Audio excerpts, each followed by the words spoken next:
Kapten si Match sudah pergi 2 jam lalu. Saat itu pukul 7 malam.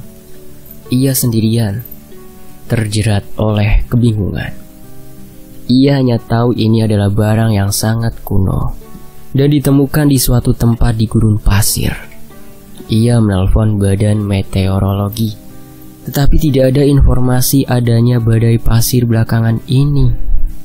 Benda ini adalah kertas papirus, dan ia tahu iklim di Israel akan merusak kertas ini, walau disimpan di Negev sekalipun. Di sana terlalu banyak kabut dan udaranya lembab, jadi ini pasti berasal dari gurun terpencil di pedalaman. Dan Arun mengatakan benda ini bukan dari Negev. Kini ia memahami setidaknya sebagian dari cerita si Match.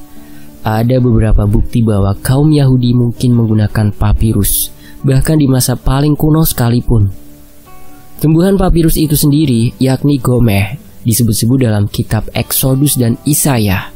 Meskipun produk kertas papirusnya tidak, Solomon mulai berpikir dengan sedikit rasa geli bahwa dirinya mungkin memegang tulisan di kertas papirus yang paling kuno yang pernah ditemukan. Sebab perkamen yang dianggap tertua yang ditemukan di gua kering di Wadi Murabaat di dekat Laut Mati diperkirakan berasal dari pertengahan abad ke-7 sebelum Masehi. Solomon mengambil sedikit sampel untuk memeriksa tinta yang dipakai untuk menulisi papirus itu. Hasilnya membuatnya sangat gembira. Tinta itu terbuat dari semacam balsam yang dicampur dengan jelaga dan air. Tinta yang dipakai pada zaman kuno. Jelas, ia ditulis dengan menggunakan pena dari bulu keras yang dinamakan kolmos, yang dipakai pada era Talmud. Berdasarkan bentuk huruf yang diamati dari balik kaca pembesar, Solomon melihat bahwa buluh itu dipotong sedemikian rupa sehingga hasil tulisannya agak lebar, tidak menyempit. Kemudian ia mencoba menerjemahkan manuskrip itu.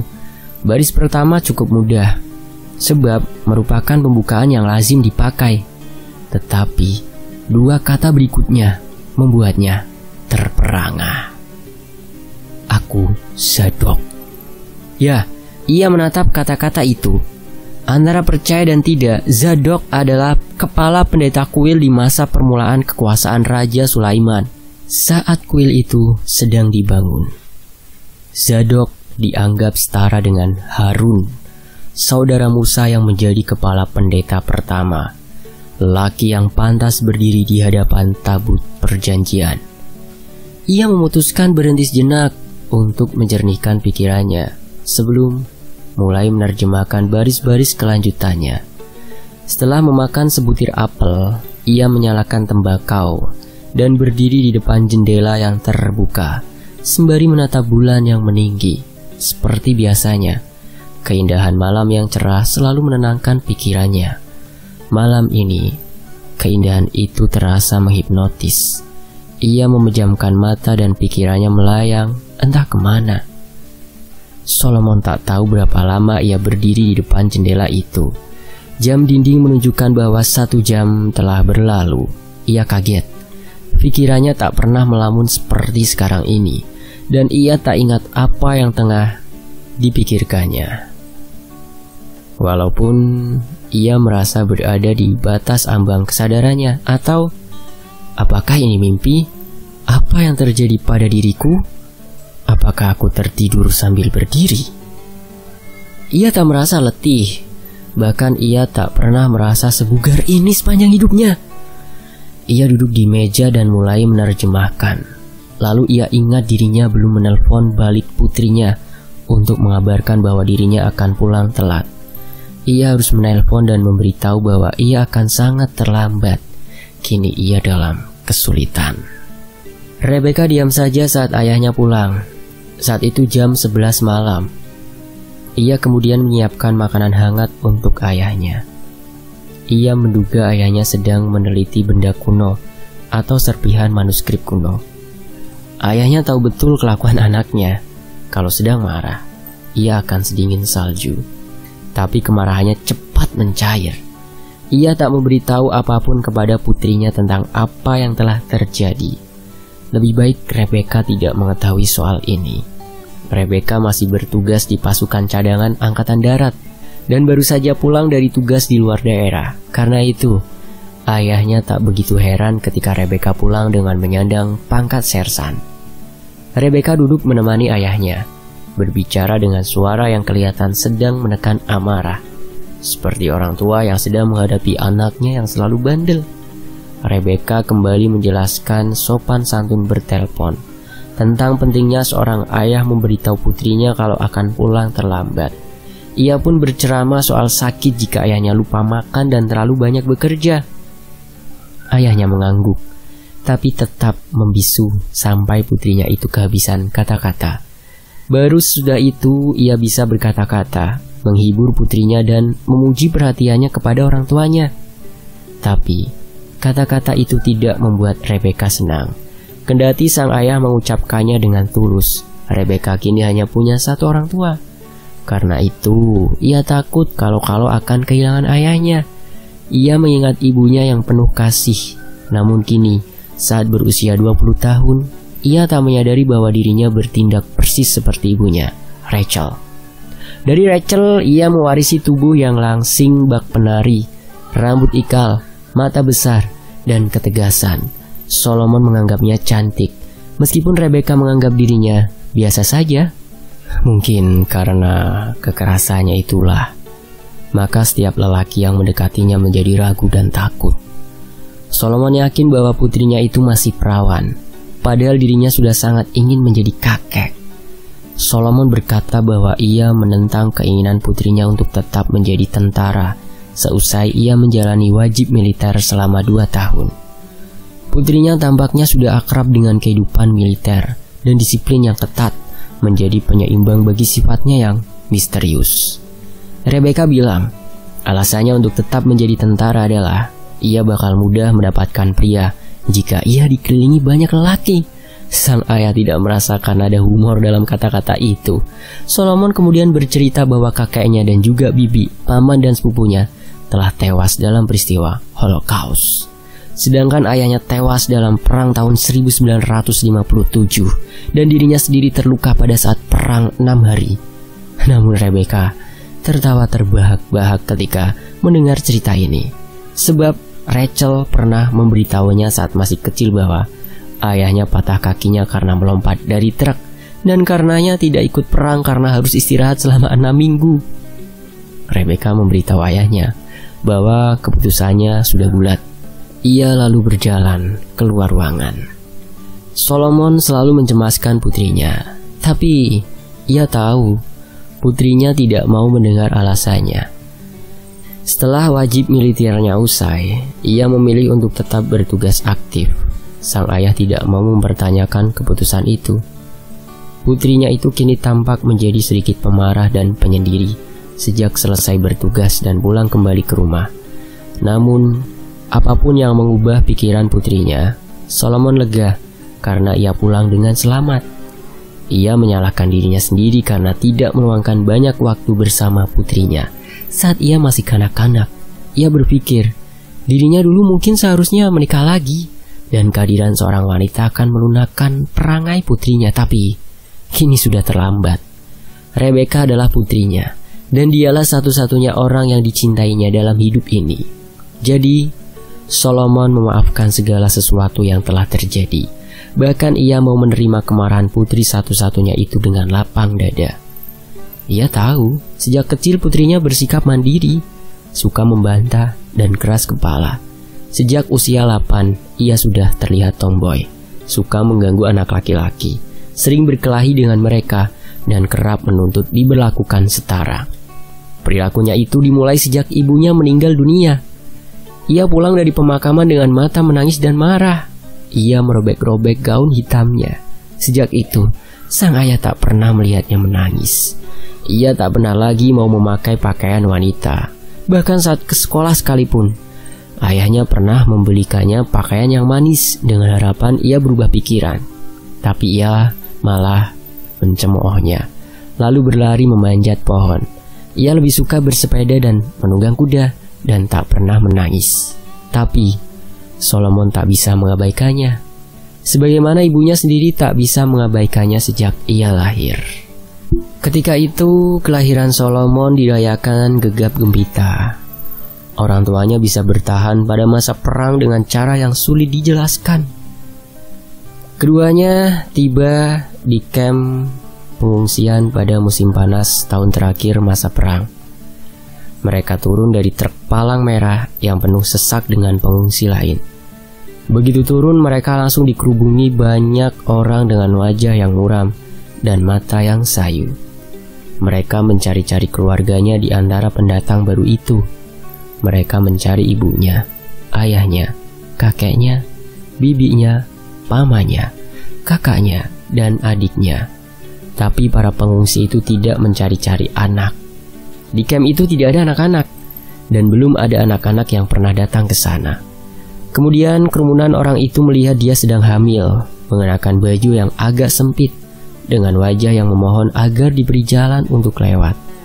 Orang-orang mengamatinya dengan rasa tak percaya. Seluruh kamp pengungsian menahan nafasnya. Semuanya diam, seolah-olah mereka takut ucapan mereka akan mendatangkan bencana bagi anak pertama yang akan lahir di antara mereka. Tak lama kemudian muncullah seorang rabi yang mengajak mereka ke sebuah ruangan. Setelah masuk ke dalam, Sonia dan Jacob, ibu dan ayah Solomon, mendengar banyak suara gumaman di belakang mereka. Mereka berdua berhasil lolos dari gejolak di Rusia dengan mencuri dan menyuap. Ini adalah cerita favorit ayahnya. Salah satu dari sedikit cerita yang didengarnya dan berhasil sampai ke zona yang ditempati orang-orang Amerika. Mereka sampai di tempat ini beberapa minggu setelah menempuh perjalanan sekitar 20 km dari kota Munich. Rumah-rumah yang elok di daerah Jerman ini, lengkap dengan perabot yang penuh sesak, kini berubah menjadi kamp pengungsian. Penghuni sebelumnya yang marah telah diusir tanpa peringatan. Apakah ia baik-baik saja? Apakah ia tak apa-apa? Mereka berteriak-teriak dan saling bertanya satu sama lain ketika terdengar suara tangis bayi dari jendela lantai 2 di sebuah ruangan di rumah sakit. 3.000 orang yang menunggu di bawah menatap ke atas saat Rabi muncul di jendela dan berkata, "Lelaki, bayi lelaki yang sehat, selamat, Coach Sudang." Suara sorak terdengar keras memekakan telinga. Teriakan kebahagiaan dan keheranan meruap ke udara. Pria dan wanita menangis sesenggukan, tapi ada pula yang tertawa berangkulan saling memberi selamat. Pada hari-hari selanjutnya, setiap pria dan wanita di kamp itu akan menyentuh bayi tersebut untuk mengharapkan mazel, berkah keberuntungan. Mereka membawa hadiah apa saja yang bisa mereka bawa. Rabi memberikan doa syukur sebagai imbalan pemberian mereka dan juga doa untuk bayi laki-laki yang baru lahir tersebut. "Aku sudah tahu saat-saat seperti ini," kata Rabi kepada Sonia. Sembari menutup jendela, ia lalu mendekati si bayi dan menggendongnya. Kemudian lelaki tua itu berbisik pelan kepada si bayi, "Slomeh, anak pertama. Badai telah berlalu dan badai yang lain akan datang. Dan yang tersembunyi akan tersingkap. Tak usah takut." Kata-kata aneh ini terdengar mirip seperti doa ketimbang nasihat. Ia lalu menyentuh dahi bayi itu dengan jempol tangan kanannya. Jacob menatap Rabi, lelaki tua yang kurus dan berjenggot dan lebih mirip orang gila. Tapi lelaki tua itu memiliki tatapan yang tulus dan dalam, yang entah bagaimana menyentuh hati Sonia. "Kau dari kaum Hasidik," kata Sonia. "Itu sudah jelas." "Shh," Robi itu berbisik. Tapi melalui jendela ia sedang menatap awan di angkasa yang seperti sedang menyiapkan badai. Anak lelaki itu duduk tenang di ruang belajar yang berjejal buku. Sekarang umurnya 4 tahun. Ia tak tahu kenapa orang tuanya membawanya ke sini. Kenapa mereka meninggalkannya sendirian dengan seorang lelaki tua yang jenggotnya amat panjang, yang dipanggil Rabi oleh setiap orang? Ini bukanlah sinagog? Ya, ia hampir tak bisa mendengar suara orang tuanya yang berbicara di balik pintu. Mereka sedang menunggu di aula. Ia ingin berlari dan duduk di pangkuan ibunya, tapi sang ibu menyuruhnya untuk dia menunggu, sekaligus memberitahu bahwa mereka harus tetap di luar. Selama ia masih mendengar suara orang tuanya, ia tak merasa takut. Anak lelaki itu mulai gelisah di kursi yang besar saat ia melihat rabi tua itu berdiri. Ia sedang menatap sesuatu di sebuah buku tua, dan sepertinya ia akan datang untuk menangkapku. Dengan jenggot dan jubah panjang dan topi hitam lebar, lelaki tua itu tampak mirip seekor beruang. Ia berjalan mendekati anak itu. Sambil tersenyum, ia mengatakan sesuatu dengan suara yang berat dan sedikit mengerikan. "Nah, Slomeh, aku akan menceritakan sebuah kisah," katanya. "Kisah yang akan selalu kau ingat." Lalu anak lelaki itu duduk di sebelah meja dapur di dalam apartemen kecil. Hanya ibunya yang bersamanya. Sang ibu tersenyum padanya saat ia menghidangkan sup dan roti bakar. Ia memanggil anaknya dengan sebutan Tatala, lalu mencium pipinya. "Makanlah Tatala," katanya. Betapa cantik ibunya dan betapa mudanya. Anak itu membuka mulutnya untuk mengatakan betapa ia mencintai ibunya. Namun sang ibu menyuruhnya diam. "Makanlah Slomeh, habiskan sopmu." Anak itu makan sembari menatap ibunya. "Slomeh, apa yang dikatakan Rabi padamu?" Anak itu membisu. "Apa Slomeh?" "Cerita, tapi aku tak ingat, Bu." "Makanlah," kata ibunya sambil menatap sang anak. "Aku juga akan menceritakan sebuah kisah lain kepadamu," kata ibunya. Anak itu menatap ibunya saat sang ibu menceritakan kisah kelahirannya, perayaan di camp, dan tentang Rabi. "Dia bersama kita. Dialah yang pertama kali memberkatimu setelah engkau lahir. Dan belakangan, saat dia tahu dirinya akan mati, ia meminta ingin bertemu denganmu. Jadi aku mengajakmu ke sana." "Habiskan sopmu Slomeh. Aku membuatnya khusus buatmu, jadi jangan takut." Sang ibu menghela nafas. Aku tidak memahami kemauan Rabi saat itu, dan ia tak mau menjelaskannya. Ayahmu menganggap Rabi itu sedikit gila akibat perang. Ia mendekati anaknya dan memegang kedua tangannya. Ia mencium pipinya dan berbisik ke telinganya. Tapi Rabi itu benar. "Slomeh, cari perlindungan. Badai akan mendatangimu." Mimpi itu membangunkannya. Lelaki itu duduk tegak di atas ranjang. Nafasnya terengah-engah. Air mata mengalir di pipinya, bercampur dengan keringat yang membasahi baju tidurnya. Ia merasa sedih setiap kali ingat tentang ibunya. Ia mengenang ibunya dengan jelas dalam benaknya. Matanya yang lembut dan kulitnya yang halus.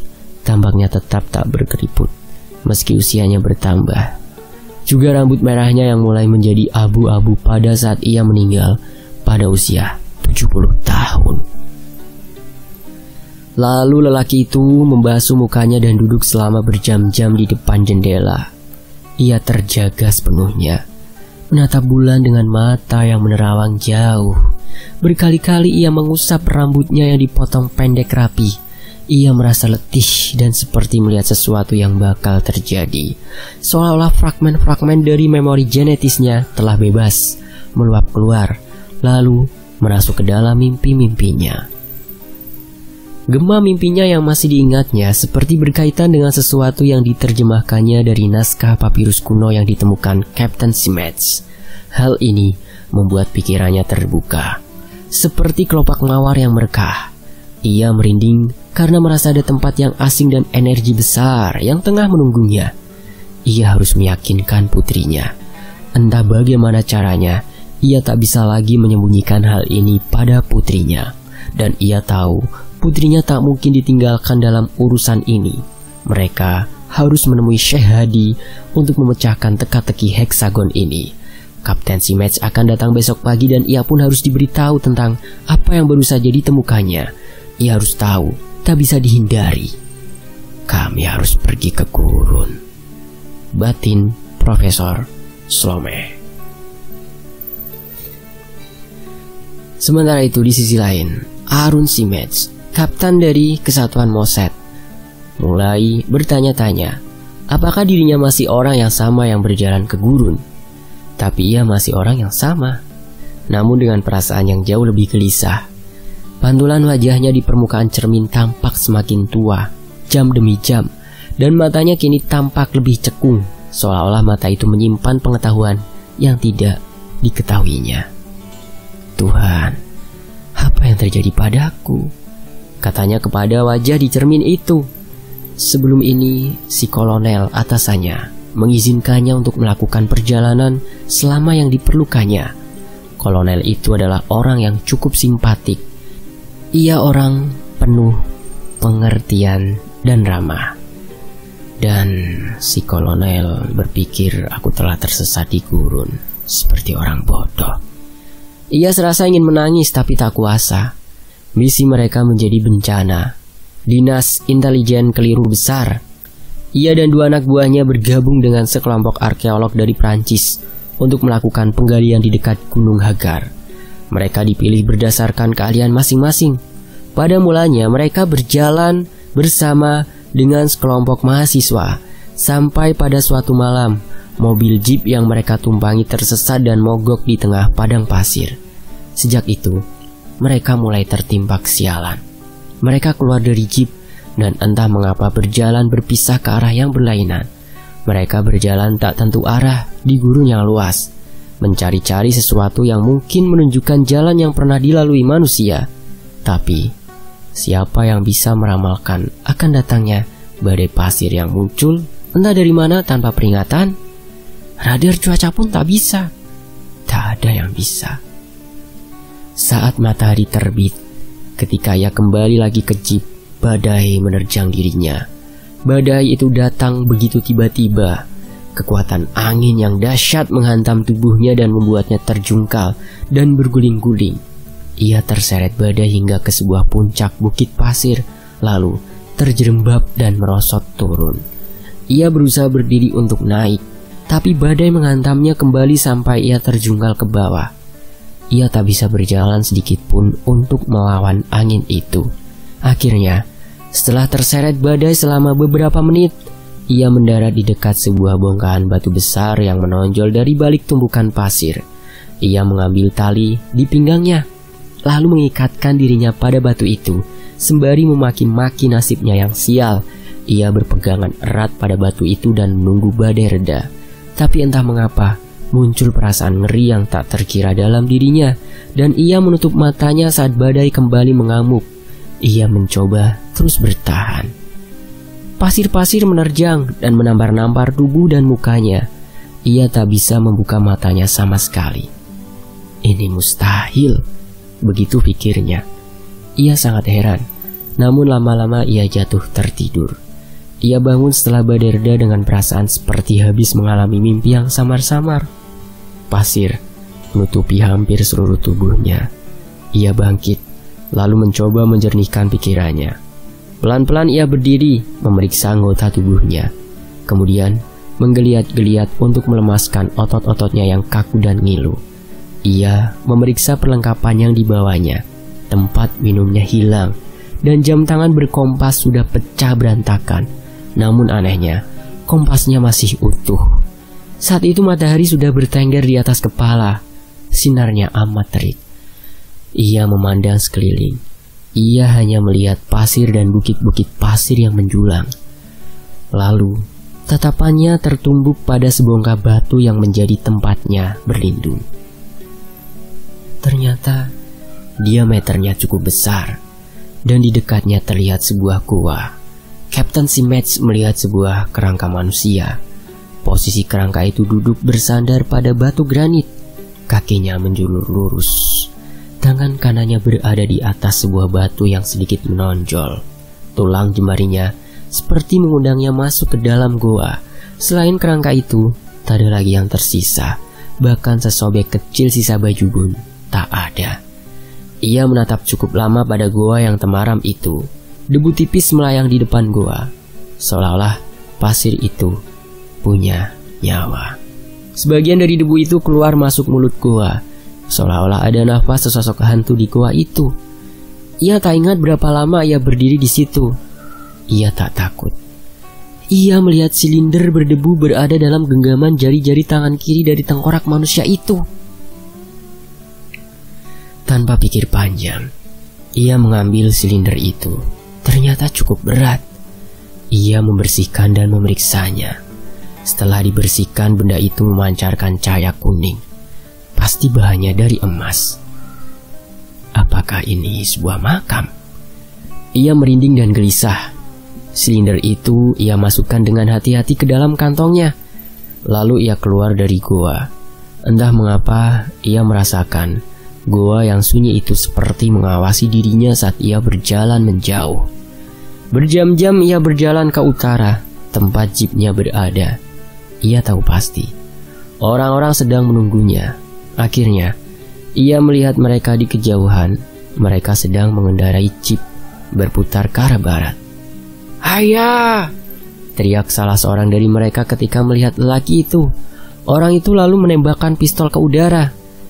Ia lega ketika mendengar suara pistol itu dan berhenti menunggu mereka. Mereka pasti cemas karena badai itu. Setelah bertemu, ia merangkul mereka satu persatu. Minuman segera disodorkan kepadanya. Pelan-pelan ia menghabiskannya. Sunyi. Ia menatap mereka yang saling bertukar pandang. "Ada apa?" tanyanya. "Apa kalian menemukan sesuatu?" Lelaki yang lebih tua menjawab, Tidak, Kapten. Tidak ada jejak. Kami tadi sedang mencari Anda." "Ah, ada pegerangan. Apa kalian pikir aku tersesat?" "Begini setelah hari pertama." "Hari pertama? Apa maksudmu?" tanya Kapten. Lelaki itu menggeser posisinya dan tampak agak gelisah lalu berkata, "Kapten, Anda hilang selama 2 hari, Kapten." Ia mengangkat bahu. "Kami pikir Anda, ya..." Pada mulanya Kapten Simets tak memahami apa yang dikatakan anak buahnya itu. Ia kaget ketika menyadari bahwa dirinya sudah hilang selama 2 hari. Lama sekali. Apakah aku tidur selama 30 jam? Ia tak percaya, namun dirinya tak bisa mengingat. Pikirannya melayang, kebingungan. Ia diam saja saat mobil membawanya kembali ke markas. Ia tak menyebut goa dan silinder itu. Ia mencoba mengingat-ingatnya. Ia membayangkan goa dan tengkorak itu, hembusan anginnya, dan pasir yang menari-nari. Tak lama kemudian, sesuatu terjadi dalam dirinya. Ia merasakan sesuatu yang tak bisa dijelaskan, semacam bisikan yang bergema di pikirannya, seperti suara yang hilang ditelan angin. Ia memegang silinder di kantongnya dan bertanya-tanya, apakah ia hanya bermimpi tersesat? Tapi ingatannya tetap saja kabur. Beberapa hari kemudian, perasaan itu masih menghantuinya. Mungkin tak lama lagi ia akan menemukan jawaban dari misteri ini. Dalam beberapa jam lagi, ia dan Profesor Freeman akan tahu. Karena itu, ia tak bisa istirahat. Pikiran ini menenangkan dirinya, tapi dirinya tetap tak terhibur. Ia merasa ada semacam firasat, seolah-olah badai itu akan membuka kotak Pandora, dan seolah-olah akan ada kutukan kuno yang mengerikan bakal menimpa dirinya. Ia berpikir, kuharap isinya hanya daftar barang perdagangan. Tapi jauh di lubuk hatinya ia tahu, isi tulisan itu pasti bukan seperti harapannya. Kami di tempat Syekh mendengarkan semua kisah itu dengan penuh perhatian. Tak seorang pun merasa letih. Walaupun kami belum beristirahat sejak pagi, bahkan ada yang belum beristirahat sejak semalam. Syekh pasti memberi kami sebagian dari energinya yang luar biasa. Dan mungkin lebih dari itu, aku merasakan persaudaraan yang aneh dengan tamu-tamu kami. Seolah-olah kisah mereka telah membukakan hati kami ke hati mereka. Syekh duduk dengan kepala terpekur dan mata tertutup. Beberapa saat kemudian, ia membuka matanya. Mari kita lihat transkripsinya, ujarnya. Profesor Freeman mengambil 2 lembar kertas dari kantong jaketnya dan menyerahkan kepada Syekh. Ia membacanya dengan pelan, lalu menyerahkannya kepadaku. Ali dan Rami mendekatiku. Lalu kami membaca bersama-sama. Isinya bukan daftar barang dagangan, tapi seperti ini. Dengan nama Allah yang menciptakan langit dan bumi, aku, Zadok, putra Eliezer, kepala pendeta kuil Tuhan, menulis ini untuk Sulaiman, sang raja agung, putra Daud, sang raja, untuk melindunginya dari setiap bahaya yang menghadang jalannya. Sembuhkan semua penyakit dan kelemahannya. Segala puji bagimu, wahai Tuhan kami, yang telah menganugerahkan daya dan kekuatan-Mu dalam tulisan ini dan dalam pembacaannya.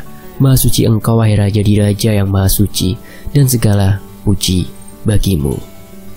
Dan di kertas kedua tertulis, wahai Tuhan yang maha pengasih, segala puji milik-Mu, rahmat-Mu membuka semua yang tersembunyi, yang ada di dalam cincin. Tengah kucurahkan rohku, akan kuungkapkan kata-kataku.